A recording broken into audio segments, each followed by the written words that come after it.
할렐루야. 반갑습니다. 오늘 본문에서 사도 바울은 우리 그리스도인들의 정체성에 대하여 살아계신 하나님의 성전이라 그렇게 말씀하고 있습니다. 살아계신 하나님의 성전. 오늘 본문 16절 중반절입니다. 우리는 살아계신 하나님의 성전이라. 저와 여러분은 살아계신 하나님의 성전입니다. 우리 하나님은 살아계신 하나님이십니다. 살아계신다는 그 말씀의 의미는 실제적으로 우리의 삶 가운데 거하시며 두루 행하신다라는 뜻입니다. 오늘 본문 16절입니다. 하나님께서 이르시되 내가 그들 가운데 거하며 두루 행하여 나는 그들의 하나님이 되고 그들은 나의 백성이 되리라. 살아계신 하나님께서는 우리 가운데 거하시면서 우리의 삶 가운데 두루 행하고 계십니다. 이를 세번역 성경에서는 내가 그들 가운데 살며 그들 가운데로 다닐 것이니라. 나는 그들의 하나님이 되고 그들은 내 백성이 될 것이다. 그렇게 번역을 했습니다. 하나님께서 우리 가운데 살고 우리 가운데 다니시겠다는 것입니다. 구체적이고 실제적입니다. 막연하거나 추상적이지 않습니다. 우리 하나님은 우리의 삶과 멀리 떨어진 구만리 장천에 계신 분이 아니십니다. 오늘 우리의 삶 가운데 찾아오셔서 우리를 성전 삼으시고 우리 안에 거하시며 우리와 함께 다니시는 하나님이십니다. 우리가 그것을 감각적으로 느끼느냐 느끼지 못하느냐에 달린 것이 아닙니다. 맞아, 하나님 정말 살아계셔. 내 삶 가운데 거니시는 것이 느껴져. 그거와 상관이 없어요. 감정적으로 감각적으로 깨달아지고 느껴지는 것과 상관없이 하나님은 언제나 우리 가운데 거하시고 우리 가운데 두루 행하고 계시는 것입니다. 칠흑같이 어두운 밤이라 할지라도 태양이 여전히 밝게 빛나는 것과 같습니다. 아무리 태풍이 불고 홍수가 나고 태양빛이 보이지 않고 칠흑 같은 어두운 밤이라 할지라도 태양빛은 조금 더 그 밝은 빛을 감하지 않고 여전히 빛나고 있는 것입니다. 태양빛이 내 눈에 보이느냐 보이지 않느냐가 태양의 존재 유무를 결정하는 것이 아닙니다. 나의 평가와 상관없이 태양이 존재하는 것처럼 하나님의 존재하심도 역시 그러합니다. 우리가 하나님의 존재를 느끼느냐 느끼지 못하느냐에 달린 것이 아닙니다. 하나님은 우리의 감정과 상관없이 언제나 우리의 삶 가운데 거하시며 우리의 삶 가운데 두루 행하고 계신다고 말씀합니다. 창세기 28장에서 야곱이 형 에서의 살해 위협을 피해서 고향을 떠나지요. 그에게 있어서 고향을 떠난다는 것은 단순히 고향을 떠나는 것이 아닙니다. 고향을 떠나 손천리 떨어진 밧단 아람으로 가는 그 길은 오늘 그저 고향을 떠나는 그런 개념이 아니에요. 당신은 하나님에 대한 개념이 풍성하지 않던 시대입니다. 야곱은 고향인 이 가나안 땅을 떠난다는 것은 가나안 땅에 거하시는 하나님의 품을 떠나는 것으로 그렇게 느껴졌습니다. 하나님은 아브라함의 하나님, 아버지 이삭의 하나님이신데 그 하나님이 가나안 땅을 약속의 땅으로 주셨는데 지금 그곳을 떠나 수천리 밧단 아람으로 간다는 것은 하나님의 품을 떠나는 것과 같은 그런 마음이었던 것입니다. 그러니 얼마나 막막했겠습니까? 두려움도 있었습니다. 그러한 야곱을 하나님께서 찾아오십니다. 야곱이 루스라는 곳에 이르러 저녁이 되어 길가에서 돌을 베기하고 잠을 들게 되었습니다. 요즘처럼 모텔이 있거나 여관이 있던 시대가 아니기 때문에 그저 길가에서 돌을 베기하고 잠을 드는 거죠. 인생이 막막합니다. 두렵습니다. 하나님의 약속의 땅을 떠나 저 멀리 수천리 길을 가는 그 마음이 암흑과 같습니다. 그런데 그런 야곱을 하나님께서 꿈 가운데 찾아오셨습니다. 꿈에 보니 사닥다리가 땅 끝에서 하늘 끝까지 높이 이렇게 사닥다리가 놓여 있는데 하나님의 천사들이 그 사닥다리를 오르락내리락 하고 있었습니다. 그리고 사닥다리 제일 꼭대기에는 하나님께서 서서 말씀하시기를 나는 너의 할아버지 아브라함의 하나님이다. 나는 너의 아버지 이삭의 하나님 여호와니라. 네가 누워있는 이 땅을 내가 네 후손에게 줄 것이고 네 후손이 이 땅에 티끌처럼 많아서 동서남북 온 사방에 흩어져 살게 될 것이다. 내가 너와 함께하여 너를 어디로 가든지 지켜줄 것이며 다시 너를 이 땅으로 돌아오게 할 것이다. 내가 결코 너를 떠나지 않을 것이다. 그렇게 하나님이 꿈 가운데 분명하게 말씀을 주신 거예요. 꿈에서 깨어난 야곱은 감동해야 합니다. 우리 창세기 26장 16절로 17절입니다. 야곱이 잠이 깨어 이르되 여호와께서 과연 여기 계시거늘 내가 알지 못하였도다. 이에 두려워하여 이르되 두렵도다. 이곳이요 이것은 다름이 아닌 하나님의 집이요 이는 하늘의 문이로다. 막막한 인생길 가운데서 깨어나서 하는 말이 내가 몰랐구나. 우리 하나님 여호와께서 여기 함께 계시고 있었는데 내가 그것을 몰랐구나. 바로 여기가 하나님의 집이요 하늘의 문이로라. 그렇게 고백을 합니다. 성도 여러분, 하나님의 집이 어디에 있습니까? 하늘의 문이 어디에 있습니까? 하나님의 사람이 거하는 바로 그곳이 하나님의 집이요 하늘의 문인 것입니다. 하나님은 하나님의 사람을 성전 삼으셔서 거하고 둘이 행하고 계시기 때문에 하나님의 사람인 저와 여러분이 거하는 그곳이 비록 산속이든 길가이든 사업장이든 먼 바다든 바로 그곳이 바로 하나님의 집이요 하늘의 문이 되는 것입니다. 다윗은 이렇게 고백해요. 시편 139편 7절 이하입니다. 내가 주의 영을 떠나 어디로 가며 주의 앞에서 어디로 피하리까? 내가 하늘에 올라갈지라도 거기 계시며 수월에 내 자리를 펼지라도 거기 계시니이다. 내가 새벽 날개를 치며 바다 끝에 가서 거주할지라도 거기서도 주의 손이 나를 인도하시며 주의 오른손이 나를 붙드시리라.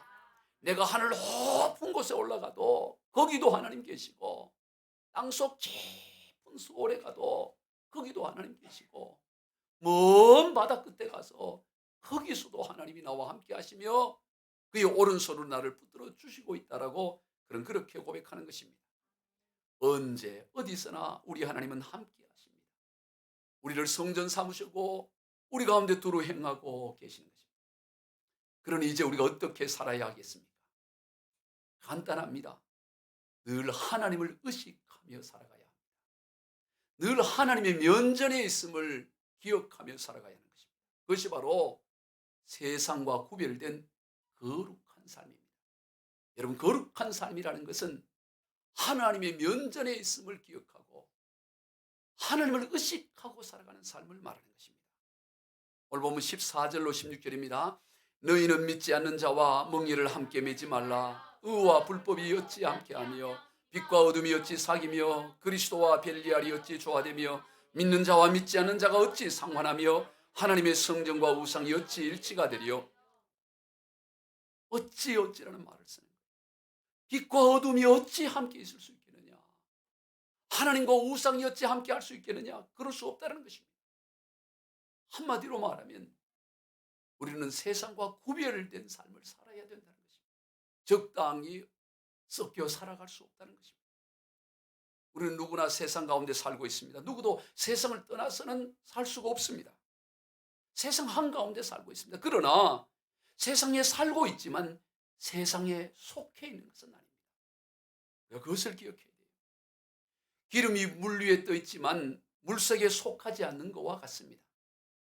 우리 그리스도인들은 분명 세상 가운데 살고 분명히 세상 속에 살지만 세상에 속해서 살아가고 있지는 않다는 것입니다. 우리 그리스도인들은 하나님께 속해서 사는 사람이에요. 소속이 하늘나라에 있습니다. 이것이 구별되는 것입니다. 이것을 거룩이라고 말하는 거예요. 여러분, 거룩은 성품의 영역이 아닙니다. 아, 저 사람은 성품이 참 거룩하네. 그래서 거룩하다고 말하는 게 아니에요. 거룩은 성품의 영역이 아니라 소속의 영역인 것입니다. 거룩한 하늘나라에 속해 있느냐, 그 소속이 어디에 있느냐를 말하는 것입니다. 그래서 우리 그리스도를 향해 성도라고 하죠. 성도라고 할 때 이 성은 거룩할 성자고 도는 한문으로 무리도입니다. 즉 거룩한 물이라는 거예요. 거룩한 하늘나라에 속한 물이라는 것입니다. 그래서 오늘 저와 여러분이 성도라 칭함을 받는 거예요. 오늘 우리가 세상 사람들보다 인품이 모든 것이 다 더 거룩하고 정결하기 때문에 성도가 아니라 오늘 우리가 거룩한 하나의 나라에 속해져 있기 때문에 우리가 성도라 부름을 받는 것입니다. 그러기에 우리는 세상 나라에 속한 사람과 근본적인 다름이 있는 것입니다. 먼저 삶의 방향과 목적과 목표가 세상 사람과 근본적으로 달라요. 그러면 우리의 삶의 목표와 목적과 방향이 다르다는 것은 무슨 의미일까요? 쉽게 말하면 부러워하는 대상이 다르다 이 말이에요. 세상 사람들이 부러워하는 것과 하늘나라에 속한 하나님의 사람이 부러워하는 것은 차원이 다르다는 것입니다. 다른 것을 향해 부러워하는 것입니다. 바로 그런 것이 부러워한 그것이 바로 방향성이요 목표 목적이에요. 여러분이 뭔가를 부러워하고 있다면 그게 여러분의 삶의 방향이고 그것이 삶의 목적이고 목표라는 것을 보여주는 것입니다. 성도 여러분, 여러분은 무엇을 부러워하고 있습니까? 무엇이 부러워서 그렇게 안타까워하고 있습니까? 세상은 누구나 육신의 정욕을 따라 살아갑니다. 육신과 마음이 원하는 대로 행하며 살아가요. 그것이 삶의 방향이고 목적이고 목표입니다. 왜? 하나님이 함께하지 않기 때문에. 그저 육신의 몸밖에 없기 때문에 육신의 소욕을 쫓아가는 것 당연한 것이죠. 그게 삶의 모든 목적이요 방향입니다. 에베소 2장 3절입니다. 전에는 우리도 다 그 가운데서 우리의 육체의 욕심을 따라 지내며 육체와 마음이 원하는 것을 하여 다른 이들과 같이 본질상 진노의 자녀이더니 누구도 예외가 없어요. 다 육체의 욕심을 따라 그렇게 살아가는 것입니다. 그게 방향이고 목표고 목적입니다. 그러나 그것은 하나님의 진노의 대상이라고 말합니다. 그렇게 살아가는 것은 본질상 진노의 대상이라고 말씀합니다. 그러나 우리 그리스도인들 성도의 삶은 그와 다릅니다. 우리를 성전 삼으시고 우리의 삶 가운데 거하시며 두루 행하시는 그 하나님의 살아계신 그 하나님의 뜻을 이루며 살아가는 우리 안에 하나님이 계시지 않을 때는 그저 우리 육신밖에 없기 때문에 육신의 소욕을 채우고 정욕을 채우는 그게 삶의 목적이고 방향이고 전부였지만 이제 우리 안에 살아계신 하나님이 성전 삼으셔서 거하고 계시기 때문에 이제 우리 그리스도인의 삶은 우리 안에 살아계신 그 하나님의 기뻐하신 뜻이 무엇인가 그것을 향해 살아가는 것이 삶의 방향이 되는 것입니다. 자기 중심적이 되지 않아요. 세상과 다릅니다. 세상이 달려가는 방향과 다릅니다. 이런 이야기가 있어요. 폴이라고 하는 우리는 바울이라고 하죠. 이 폴이라고 하는 한 신실한 그리스도인 청년이 뉴욕에서 아주 중요한 미팅을 하고 이제 다 마치고 자기 팀 동료들과 함께 공항으로 가려고 나서고 있었습니다. 그런데 그날이 금요일 저녁 시간이어서 교통이 체증이 있어서 복잡한 거예요. 빨리 택시를 타야 공항까지 가는데 택시가 없는 거예요. 그런데 마침 그때 빈 택시가 오길래 그 빈 택시를 손을 들고 그 동료들이 막 그를 타기 위해서 달려가는 것입니다. 막 달려가다 보니까 문제가 발생하게 된 거예요. 길가에서 그저 가판대를 해놓고 과일과 야채를 파는 그 할머니의 그 가판대를 그냥 건드려서 넘어뜨리게 된 것입니다.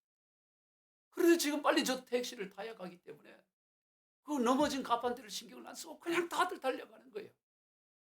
그리고 달려가서 택시를 잡아서 타는 겁니다.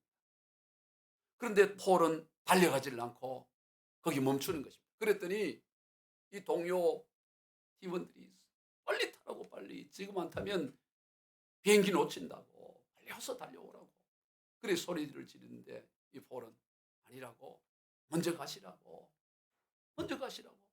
먼저 보낸 거예요. 그리고는 이 폴이 그 가판대가 넘어지고 과일이 뒹굴고 야채가 쏟은 거기에 가서 봤는데 할머니가 그 상황에서 눈물을 흘리고 있는 거예요. 자세히 봤더니 그분은 앞을 보지 못하는 시각장애인이었어요. 눈이 성하면은 굴러있는 그런 과일이라든가 야채를 주워서 담으면 되는데 앞을 보지를 못하니까 안타까워하는 거죠. 그래서 이 폴이 떨어진 그 과일이라든가 야채를 담아 바구니에다 이렇게 담고는 자기 지갑에서 돈을 꺼내서 할머니 손에 집어주면서 할머니 이 정도면 손해본 것을 충분히 충당할 수 있어요. 이렇게 한 거예요. 그랬더니 그 할머니가 이렇게 묻더랍니다. 영어로 할게요. Are you Jesus? 당신은 예수님이십니까? 이런 거예요. 그랬더니 폴이 아니에요. 나는 예수님 아니에요. 그러는 거예요. 그러자 이 할머니가 뭐라고 말하냐면 저는 조금 전에 이 가판대가 넘어지고 과일과 야채가 이렇게 다 떨어질 때 저는 어찌할 수가 없었습니다. 그래서 제가 하나님 앞에 기도했습니다. 예수님, 저를 도와주세요. 저는 앞이 보이지 못해요. 어찌할 수 없습니다. 예수님 도와달라고 그래 기도했는데 지금 당신께서 지금 저를 도와줬으니 이것도 영어로 할게요. You must be Jesus. 당신은 틀림없이 예수님입니다. 발음이 구려서 죄송해요. 당신은 틀림없이 예수님이라는 거예요. 그래서 결국은 이 폴이 비행기를 타지 못하고 하루를 뉴욕에서 머물게 되는 거예요. 뉴욕 호텔에서 하루를 머무는데 머물면서 자신에게 이런 질문이 하게 되었답니다. 누군가가 나를 예수님 같다고 착각했을 때가 언제였던가? 자기를 돌아보게 된 거예요. 누군가가 나를 예수님으로 여겼던 때가 언제인가? 성도 여러분, 여러분은 주변 사람들이 여러분을 예수님 같다고 착각했을 때가, 여러분을 보고 예수님 같다고 여겼을 때가 언제였습니까? 그리스도인인 우리에게는 살아계신 하나님께서 우리의 삶 가운데 거하시며 두루 행하고 계신다고 말씀합니다. 그러므로 우리의 삶은 살아계신 하나님을 나타내고 보여주는 삶이 되어야 합니다. 그리스도가 없는 세상 사람들과는 근본적으로 달라야 합니다. 우리 안에 틀림없이 살아계신 하나님께서 거하시고 두루 행하고 계신다면 하나님이 거하시며 두루 행하지 않는 세상 사람들과는 근본적으로 달라야 되는 거예요. 세상과 적당히 타협하며 그렇게 살아갈 수가 없는 것입니다. 우리는 살아계신 하나님의 뜻을 쫓아 그 뜻을 이루는 삶을 살아가야 합니다. 방향과 목적이 자신의 육체적인 욕심이 아닌 오직 살아계신 하나님의 뜻에 초점을 맞춰야 되는 것입니다. 그것이 바로 근본적인 차이인 것입니다. 그래서 세상의 방식과 함께 갈 수가 없는 거예요. 각기 다른 곳을 향하는 두 소에게 멍에를 메어서 나아가게 할 수가 없어요. 여러분 시골에 예전에 논을 갈고 밭을 갈 때 한 마리 소를 하지 않고 두 마리 소로 그 밭을 갈 때가 있어요. 그래서 멍에로 연결을 하죠. 그러면 이 두 마리 소는 한 방향으로 가야지 방향이 틀리게 되면 멍에를 메어서 갈 수가 없게 되는 것입니다. 한 마리는 앞으로 가려고 한 마리는 옆으로 가려고 그거 어떻게 되겠어요? 같은 방향을 가야 되는 것입니다. 그래서 오늘 본문에서 14절로 17절 다시 읽습니다. 너희는 믿지 않는 자와 멍에를 함께 매지 말라. 의와 불법이 어찌 함께하며 빛과 어둠이 어찌 사귀며 그리스도와 별리하리 어찌 조화되며 믿는 자와 믿지 않는 자가 어찌 상관하며 하나님의 성전과 우상이 어찌 일치가 되리요. 그럴 수 없다라는 거예요. 믿는 자와 믿지 않는 자가 어떻게 같은 방식으로 살아가냐 이 말이에요. 빛과 어둠이 어떻게 동일한 같은 방향으로 갈 수 있냐. 예수님과 바알이 어떻게 함께 있을 수가 없다고 말하지 않습니까? 그렇게 우리는 살아갈 수가 없는 존재들이에요. 그래서 결론적으로 17절 시작. 그러므로 너희는 그들 중에서 나와서 따로 있고 부정한 것을 만지지 말라. 따로 있고 부정한 것을 만지지 말라는 것입니다. 세상의 방식에서 벗어나오라는 것입니다. 그렇게 적당히 함께 살지 말고 너희는 따로 있어라. 부정한 것에서 벗어나라고 말하는 것입니다. 물론 이것은 세상 사람들과 함께 살지도 말고 함께 먹지도 말고 그저 그리스도인들끼리만 모여서 끼리끼리 그렇게 살라는 것은 결코 아닙니다. 세상 사람들과 교제하지 말라는 것이 아니에요. 어떻게 우리가 세상 사람과 교제하지 않고 살 수 있습니까?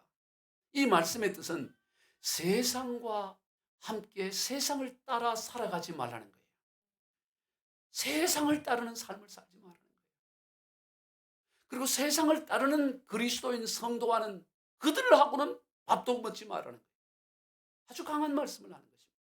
여러분 저와 여러분이 어찌 하나님을 믿지 않는 사람들과 전혀 교제 없이 살 수 없어요.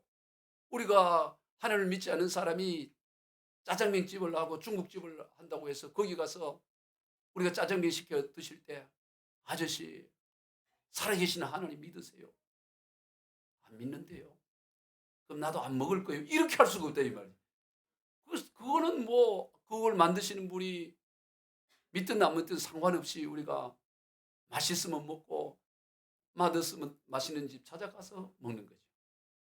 그러나 믿지 않는 사람은 그런데 믿는 성도라고 하면서 하나님이 살아계신 하나님을 믿는다고 하면서 세상을 따라가는 사람하고는 교제도 하지 말고 밥도 먹지 말라는 거예요. 그들하고는 말도 섞지 말라는 거예요.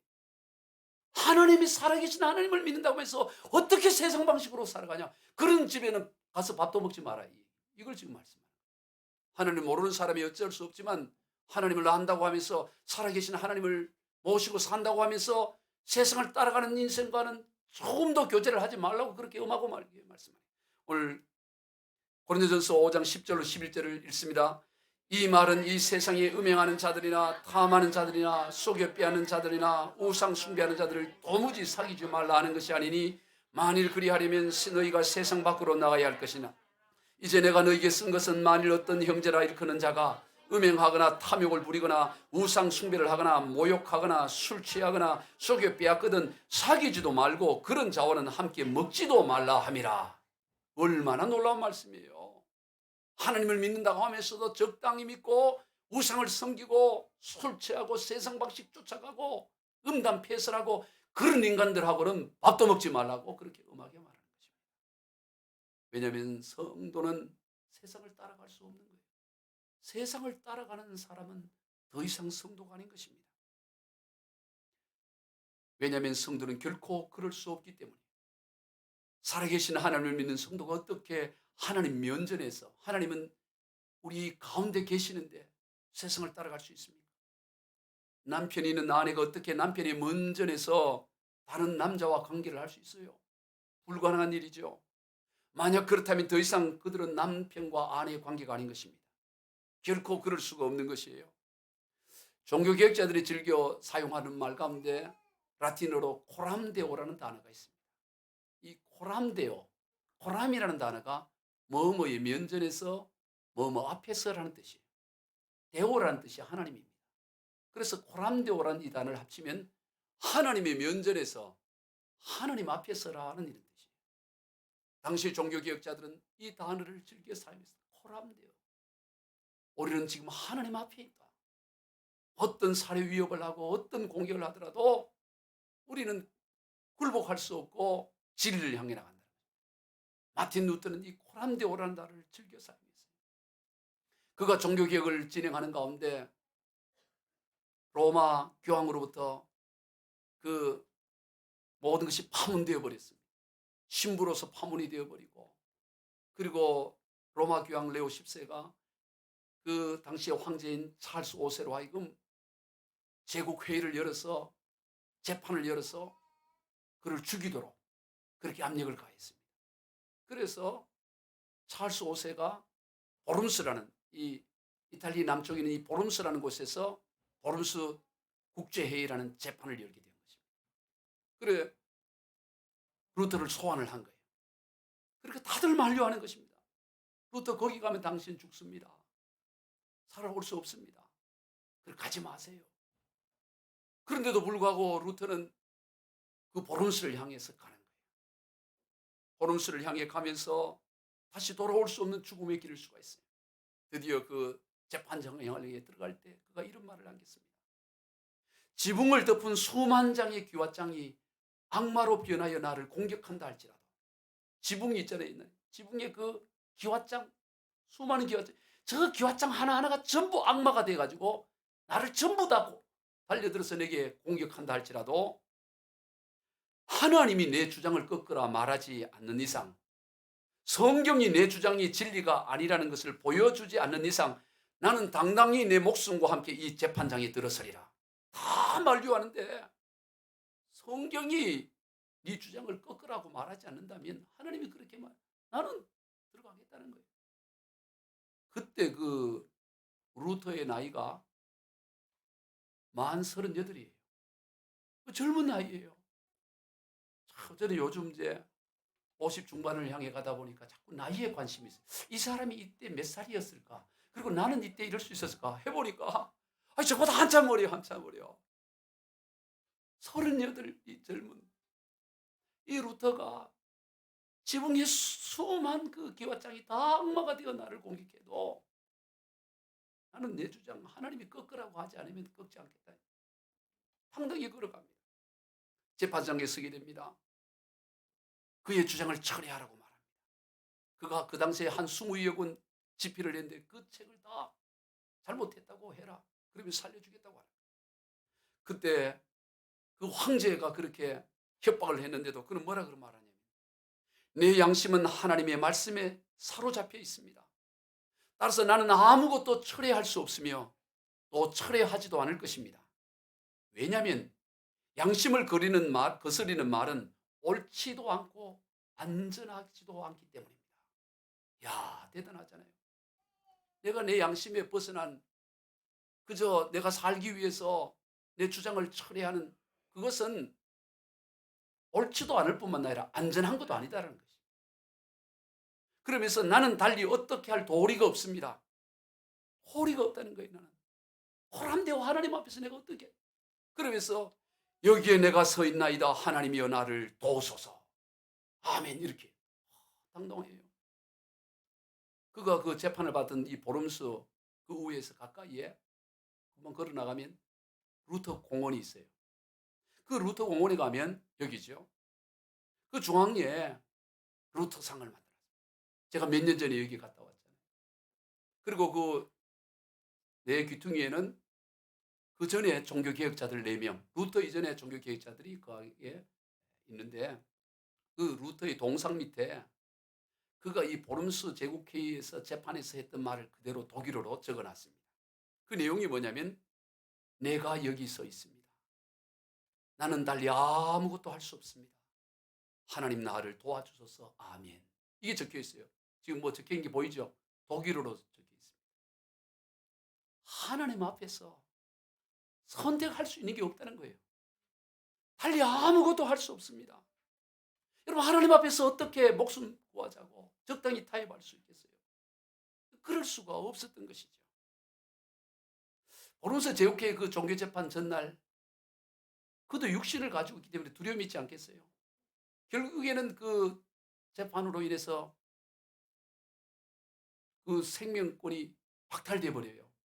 누구나 죽여도 죄가 되지 않도록 찰스 5세가 선포를 해버립니다. 그러니 두려울 수 있는 거죠. 근데 그 전날 그가 하나님 앞에 기도하면서 시편 46편을 붙잡고 기도합니다. 하나님은 우리의 피난처시요 힘이시니 환난 중에 만날 큰 도움이시라. 그러면서 하나님의 감동을 받아서 글을 써요. 작사를 합니다. 그리고 곡을 민요에다가 곡을 붙여서 찬송가를 짓습니다. 그게 우리 찬송가에 있어요. 그 찬송가가 585장이에요. 이 바로 보름수 국제회의 전날 그가 시편 46편을 붙잡고 기도하면서 쓴 시를 곡에 붙인 거예요. 내 주는 강한 성이요 방패와 병기 되시니 큰 환난에서 우리를 구하여 내시리로다. 옛 원수 마귀는 이때도 힘을 써 모략과 권세로 무기를 삼으니 천하에 누가 당할 마귀를 천하에 누가 당할 자 있겠어요? 모략과 권세로 두렵습니다. 내 힘만 의지할 때는 패할 수밖에 없도다. 힘 있는 장수 나와서 나를 대신하여 싸우네. 이 장수 누군가 주 예수 그리스도 만군의 주로다. 나는 힘이 약하고 내 의지에서는 이길 수가 없어요. 깡으로 이길 수 있는 게 아닙니다. 거기 한 200여 명의 추기경과 권세자들이 둘러쓰고 있는 거예요. 어떻게 그 혼자 자기 주장을 펼 수가 있어요? 자기 힘을 의지해서는 이길 수 없는 것입니다. 그러나 힘 있는 장수 나와 날 대신 싸우네. 이 장수 누군가 예수 그리스도 만군의 주로다. 당할 자 누구랴 반드시 이기리로다. 이 땅에 마귀들 끌어 우리를 삼키려 하나 겁내지 말고 섞어라. 진리로 이기리로다. 친척과 재물과 명예와 생명을 다 빼앗긴다 해도 진리는 살아서 그 나라 영원하리라. 아멘. 그 찬양을 부르며 이겨가는 것입니다. 여러분 로마 시대 수많은 기독교인들이 예수 믿는다는 이유 때문에 원형 경기장에서 굶주린 사자떼 짐승들에게서 찢겨 죽었습니다. 그리고 불에 태워 하영으로 타서 죽었어요. 얼마나 고통스러워요. 여러분, 짐승들에 찢겨 죽는다는 게 얼마나 무서운 일이에요. 불에 산채로 불에 태워 죽여요. 그럴 때 한 순교자가 남겨놓은 글이 있습니다. 나를 저주하십시오. 당신들이 나를 저주하면 할수록 나는 당신들을 더 사랑하게 될 것입니다. 내게 침을 뱉으십시오. 나는 당신들에게 사랑의 숨결을 불어넣을 것입니다. 나를 찌르십시오. 나는 당신들에게 당신을 사랑한다고 말할 것입니다. 나를 짐승의 먹이로 던져버리십시오. 나는 당신들을 위한 사랑의 제물이 될 것입니다. 나를 불태워 죽이십시오. 나는 사랑의 열기로 증오로 가득한 당신들의 마음을 녹일 것입니다. 와, 참 감동받는 표시를 한번 해봐요. 마지막만 읽어드릴게요. 나를 불태워 죽이십시오. 나는 사랑의 열기로 증오로 가득한 당신들의 마음을 녹일 것입니다. 그냥 불태워 죽여. 그래도 나는 미움과 증오로 막 이글거리는 그것을 사랑의 열기로 내가 녹이겠다는 거예요. 여러분, 이것이 바로 우리 그리스도인이에요. 순교자 주기철 목사님에 관해서 몇 주 전에 나누었잖아요. 그 우리 마지막 설교, 그 산정형 교회에서 마지막으로 설교한 그 설교 원고가 그대로 남아있어요. 그 설교 제목이 뭐냐?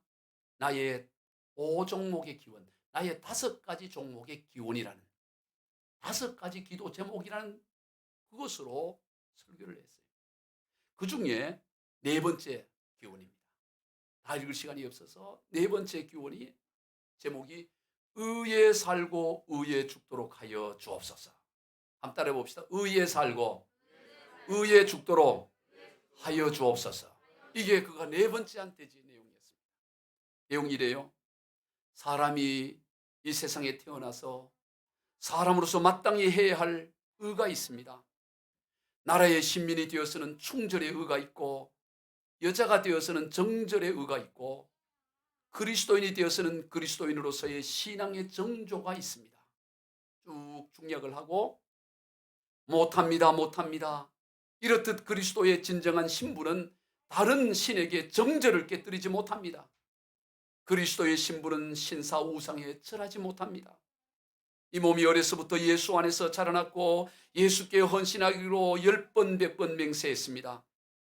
예수 이름으로 밥 얻어먹고 영광을 받다가 하나님의 계명이 깨어지고 예수의 이름이 이 땅에 떨어지게 되는 오늘, 이 몸이 구구도생이 어찌 말이 됩니까? 아, 내 주 예수의 이름이 이 땅에 떨어지는구나. 평양아 평양아 예의 동방예 예루살렘아 영광이 내게서 떠났도다. 모란봉아 통곡하라. 대동강아 천백세에 흘러가며 나와 함께 울자. 드리리다 드리리다. 이 목숨이나마 주님께 드리리다. 칼날이 나를 기다리느냐? 나는 저 칼날을 향하여 나아가리라. 누가 우리를 그리스도의 사랑에서 끊으리요? 환난이나 공고나 핍박이나 기근이나 적신이나 위험이나 칼이랴. 이 몸 죽고 죽어 10번 다시 죽어도 주님 향한 대의 정죄를 변치 아니하겠습니다. 십자가 십자가 주님 지신 십자가, 그 십자가 앞에 이 몸 드리리다. 우리 초로 인생 살면 며칠입니까? 인생은 짧고 의는 영원합니다. 나의 사랑하는 교우 여러분, 의에 죽고 의에 살읍시다. 의를 버리고 더구나 예수께 향한 의를 버리고 산다는 것은 개 짐승의 삶만 갖지 못합니다. 여러분, 예수는 살아계십니다. 부디 예수로 죽고 예수로 살으십시다. 그러니까 그 설교를 하니까 성도들은 흐느끼며 우는 거예요. 이제 저 설교하고 이제 죽게 되는데, 그때 지금 우리 찬송가에 나온 263장을 같이 부릅니다. 이 세상 험하고 나 비록 약하나 늘 기도 힘쓰면 큰 권능 없겠네. 주의 은혜로 대속하여서 비와 같이 붉은 죄 눈같이, 그 찬양을 쫙 그 산정의 교회 성도들이 울면서 다 부르는 거예요. 그리고 3절까지 다 부르고 난 다음에 숨을 돌려서 다시 또 설교를 합니다. 여러분, 우리가 요즘 태종 이방원이라는 드라마 인기리에 방영된다는 소식을 들었어요. 거기 보면 포원 정몽주가 나올 것입니다.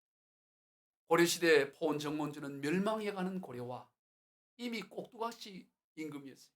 마지막 영영왕은 아무 힘이 없어요. 나라는 이제 다 이성계 손에 다 들어갔습니다. 그런 가운데 그런 단신가를 지어서 자기의 정절을 노래합니다. 그 태종 이방원이 하여가를 지어서 보내잖아요. 이런 들렀다리 저런 들렀다리 만수상 드렁칠기 얽혀진 들렀다리. 그 시를 우리도 함께하여 100세를 누리세. 그런 시를 어차피 나라 망했는데 같이 좀. 그 당시에 정몽주는 모든 국민들이 존경하는 그런 인물. 정몽주만 포섭하면 정당성을 회복하는 거예요. 그런데 그 시에 이미 나라는 기울어있어요. 왕은 이제 더 이상 왕이라고 할 수 없는 그런 그 나라와 임금을 위해서 단신가를 지어요. 많이들 외우고 있지요? 우리 한번 같이 외워볼까요? 시작. 이 몸이 죽고 주고 100번 고쳐주고 백골이 진토되어 넋이라도 있건 님양한 일편당심이야 가실 줄이 있으랴. 야, 대단한 시예요. 옛날에 국어책이 나왔잖아요. 이 몸이 죽고 주고 100번 고쳐줘. 100번을 고쳐 죽는다 하더라도 한 번도 아니고 백골이 흙이 되고 먼지가 진토화되어 넋이라도 있고 없건 임향한 이미 누구의 무너지는 고래야. 의미가 없어요. 어떻게 보면 왕도 이제는 꼭두가시고 아무 힘이 없어요. 그런데 그런 임향한 일편단심이야 변할 줄이 있으려 하는 것입니다. 그리고 결국에는 선주교에서 이방원이 보낸 사람들이 철대에 맞아 죽임을 당하죠. 여러분, 그러니 영원한 나라를 위해서 무력한 왕이 아니라 오늘 또 살아서 우리를 성전 삼으셔 계시는 살아계신 하나님과 그 나라를 위해서 오죽 그러해야 되겠습니까? 여러분, 오늘 이 시대에 우리 그리스도인들의 문제가 어디에 있습니까? 하나님을 믿되 온전히 믿지 않는 데 있습니다. 믿지만 안 믿는 게 아닙니다. 적당히 믿는 데 있습니다. 아예 믿지 않는 것이 아니라 온전히 믿지를 않아요. 세상도 좋고 하나님도 좋은 그런 적당한 믿음입니다. 그런데 여러분 기억하십시오. 그것은 믿음이 아니라는 사실입니다. 우리 생각에는 적당한 믿음, 중간치 믿음이지만 주님은 그것을 믿음으로 인정하지가 않습니다. 하나님 우리의 온 힘과 마음을 다하여 믿을 것을 말씀합니다. 물론 우리의 현실 삶 가운데 어떻게 온 마음과 힘을 다해 100% 믿는다는 게 그게 결코 쉬운 일이 아니죠. 그러나 여러분, 우리의 믿음의 방향은 그러해야 된다는 것입니다. 내가 비록 그러한 믿음의 소유를 갖고 있지는 못할지라도 그런 믿음을 향한 갈망함이 있어야 되고 그런 믿음을 향한 몸부림은 있어야 된다는 것입니다. 그것마저 없으면 믿음이 아닌 거죠. 알코올 중독에 걸린 사람에게 의사가 저녁에 잠드실 때, 잠잘 때만 한 컵씩 그래 드시라고 그렇게 조언하는 의사는 없어요. 알코올 중독자는 그래가지고 잠이 올 수가 있는 게 아닙니다. 한 잔 먹고 그러면 알코올 중독이 아니지. 완전히 끊으라고 하죠. 여러분, 상습 절도범에게 판사가 늘 그렇게 도둑질하지 말고 빨간 글씨가 있는 법정 공휴일에만 절도해라. 그렇게 하는 판사는 없어요. 아예 다 끊으라고 하지. 작은 것만 다루 그런 게 없습니다. 여러분, 하나님도 우리에게 적당히 믿으라고 하지 않아요. 온 마음과 온 힘을 다해 믿으라고 그렇게 말씀하시는 것입니다. 말씀을 정리합니다. 하나님은 살아계신 하나님이십니다. 저와 여러분이 믿는 하나님은 구말리 장천에 있는 그 하나님이 아니라 살아계셔서 온 우리의 삶 가운데 거하시며 우리와 함께 걸으시고 계시는 도로 행하시는 하나님이십니다. 그러므로 늘 그 하나님을 의식하며 온 힘과 마음을 다해 하나님을 믿는 그런 삶이 다 되시길 우리 주 예수 그리스도 이름으로 축원드립니다. 기도하시겠습니다. 하나님 아버지 감사합니다. 우리가 믿는 그 하나님, 우주 만물을 창조하신 그 하나님이 먼지보다도 못한, 벌레보다도 못한 우리를 성전 삼으셔서 우리와 함께 거하시며 두루 행하신다 말씀하시니 참으로 감사합니다. 이것을 잊어버리지 않게 하여 주시고 우리가 어디에 있든지 언제든지 바다 끝에 가 있을지라도 이 사실을 믿음으로 언제나 하나님을 의식하며 하나님의 면전 앞에서 살아가는 인생 되게 하여 주옵소서. 그래서 온 마음과 온 힘을 다하여 하나님 믿음으로 하나님을 드러내고 하나님을 보여주는, 세상이 우리를 보고 예수님으로 착각할 정도로 그렇게 여겨지는 일이 일어나게 하여 주옵소서. 축복하며 예수님의 이름으로 기도드리옵나이다. 아멘.